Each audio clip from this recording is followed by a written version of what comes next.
Halo semuanya, selamat datang di bahasan kita kali ini. Coba deh kalian bayangin, gimana ceritanya sebuah lomba cerdas cermat tingkat SMA tiba-tiba memicu gugatan hukum perdata berskala nasional? Ya, kalian nggak salah dengar. Hari ini kita bakal bedah tuntas sebuah kasus yang belakangan ini lagi rame banget diomongin. Kita bakal lihat secara detail gimana urusan sepele kayak penguraman 5 poin di sebuah kuis sekolah bisa dengan sangat cepat berujung ke meja hijau. Nilai -5. Biasakan menjawab dengan artikulasi yang jelas.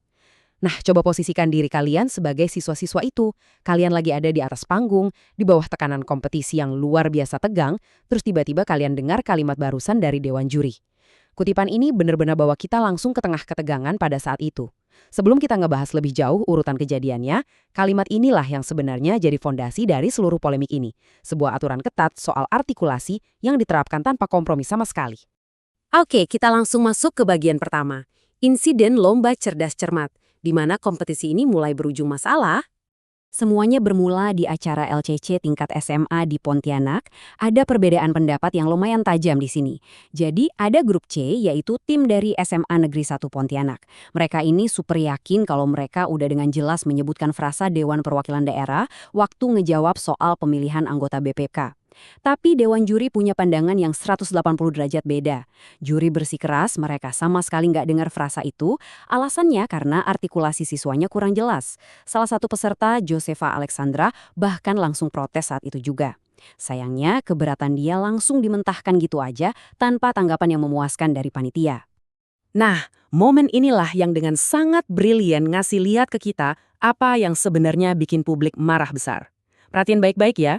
Pertama, grup C ngasih jawaban mereka, terus dianggap artikulasinya kurang jelas dan langsung dihukum -5 poin. Terus, grup B dikasih kesempatan dan mereka ngasih jawaban yang secara esensi persis sama dengan grup C. Dan tebak apa yang terjadi? Grup B malah dapat 10 poin penuh. Nggak masuk akal kan?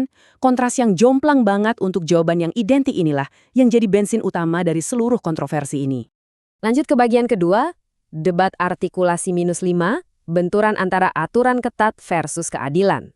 Situasinya makin memanas, jadi perdebatan soal objektivitas lawan aturan baku. Pertanyaannya, apa iya aturan artikulasi yang kaku harus sampai ngorbanin substansi kebenaran dari jawaban pesertanya?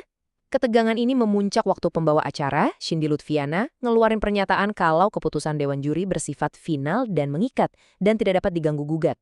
Kalimat ini jadi bukti gimana protes dari peserta dan bahkan dari guru pembimbing yang sampai memohon-mohon dari kursi penonton langsung ditutup rapat-rapat. Panitia benar-benar bersikeras, gak ada ruang diskusi atau sekedar ngecek ulang rekaman videonya. Kalau kita telusuri lini masa kejadiannya, ini benar-benar kayak butterfly effect. Berawal dari kejadian yang mungkin kelihatan sepele di sebuah panggung sekolah di Pontianak. Terus, rekaman videonya nyebar dan memicu kemarahan massal yang viral di media sosial. Publik mulai nanyain soal objektivitas acara itu. Puncaknya, efek bola salju ini meledak jadi sesuatu yang makroskopis banget. Sebuah gugatan hukum perdata resmi yang didaftarkan pada 12 Mei 2026. Sekarang kita masuk ke bagian ketiga, babak baru di pengadilan. Yup, masalah ini beneran masuk ruang sidang. Semua ini karena advokat David Tobing memutuskan buat turun tangan dan bawa kasus ini jadi sengketa perdata resmi. Siapa aja sih yang digugat?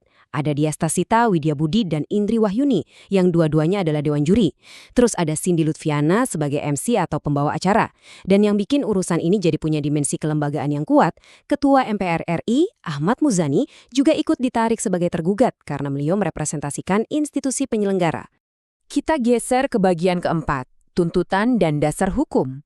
Apa sih yang jadi landasan hukum dari gugatan ini? Bawa panitia lomba ke pengadilan pastinya butuh dasar hukum yang gak main-main dong. Mereka pakai pasal 1365 KUH Perdata. Singkatnya, pasal ini ngebahas soal perbuatan melawan hukum, yaitu tindakan gak sah yang bikin pihak lain rugi. Nah, si penggugat ini berargumen kalau juri dan panitia itu kurang profesional, gak objektif, dan ngabaikin hak peserta buat diperlakukan adil. Dan tindakan itu secara nyata udah merugikan anak-anak SMA Negeri 1 Pontianak.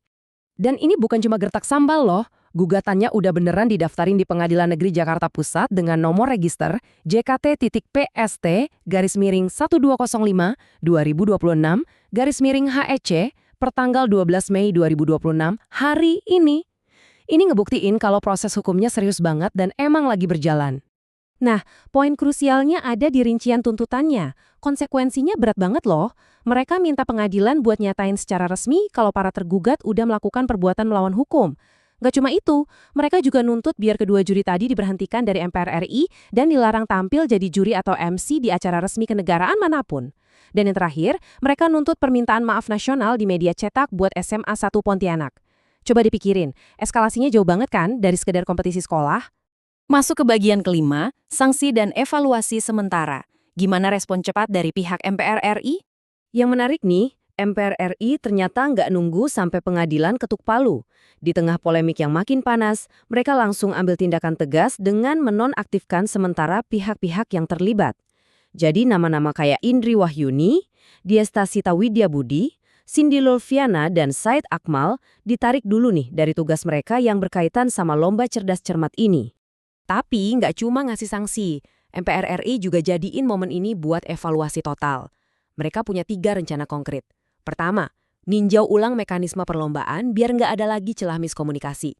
Kedua, beresin sistem penilaian dan cara verifikasi jawaban. Dan ketiga, yang menurut saya sih emang akar masalah utamanya, mereka bakal nyempurnain prosedur penyampaian keberatan. Tujuannya satu, biar kompetisi ke depannya jauh lebih transparan dan bisa dipertanggungjawabkan. Kasus ini pada akhirnya bikin kita mikir hal yang jauh lebih luas. Dari perkara -5 poin karena masalah artikulasi, kita dihadapkan pada satu pertanyaan besar. Apakah sistem perlombaan kita di Indonesia dan gimana cara kita memproses sebuah keberatan secara adil itu udah benar-benar transparan? Ini pertanyaan penting yang harus kita renungkan sama-sama. Terima kasih ya udah nemenin saya di bahasan kali ini. Teruslah kritis, teruslah bertanya, dan sampai jumpa di ulasan menarik berikutnya.